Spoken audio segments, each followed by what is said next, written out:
जय शिवराय मित्रांनो, आज आपण जाणार आहोत ते म्हणजे कोकण किनारपट्टीच्या सफरला।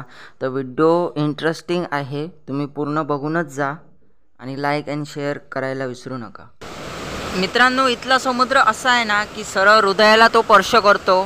तुम्ही बघू शकता व्ह्यू, आणि कोणत्या हृदयाला स्पर्श नाही करणार एवढी चांगली समृद्धी दिलेली आहे, माडांची सावळी दिलेली आहे।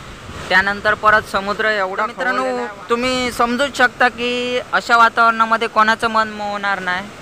तर बघू शकता मित्रांनो, खाली नाही उतरू शकत कारण आता लाट खूपच येत आहे आणि कधी पण मोठं लाट येऊ शकतं, कारण इथपर्यंत पाणी वरपर्यंत लागतं। हे बघा, या माडांपर्यंत लागतं पाणी वर। तर बघू, हे बघा मित्रांनो, खूप जोरात खवळलेला आहे समुद्र। आणि हा खवणे या ठिकाणचा समुद्र आहे। तुम्ही कधीतरी आलाच असाल या ठिकाणी, जर कोणाला माहीत नसेल।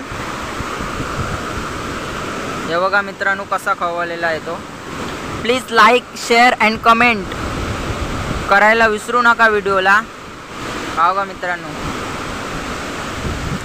आणि इथे होमस्टेला आहे मला वाटतं इथे। हे बघा, छोटासा हाऊस बांधलेला आहे, पण तो कदाचित थोड्या लोकांनाच माहीत असेल। हे बघा मित्रांनो, पाणी कसं लोटायला मित्रांनो, त्या पाठी ना ते मोठे लाट येत आहे ना, तिथपर्यंत पाणी असायचं। आम्ही तिथे पोहायला जायचो। आता मित्रांनो, इथपर्यंत पाणी आलं। हे बघा, वाढतंय पाणी, त्यामुळे आता पुढे जाण्याची हिंमत नाही आहे माझ्यात। बघा मित्रांनो, सगळं खेचून नेत आहे पाण्यामध्ये, खवळलेलं आहे पूर्ण समुद्र, त्यामुळे आता जाण्याची हिंमत नाही आहे माझी। बघू, नंतर कधीतरी परत आलो तर दाखवू। पण मस्त स्पॉट आहे, लोकेशन चांगली आहे। इथे बघा बसायला बिसायला ठेवलं आहे, तेव्हा पायऱ्या बिऱ्या आहेत तिथे। आणि मित्रांनो, हे बघा पर्यटनासाठी पण आहे, पण इथे जास्त कोणी येत नाही, कोणाला माहीत नसतं त्यामुळे। तो दगड दिसतोय, तो दगड, तो दगड आता तो लाटामध्ये गेला। त्या दगडाच्या पाठी पाणी असतं, त्या दगडाच्या। हा तो बघा, आता स्पॉट झाला तो, बघ तो दगड।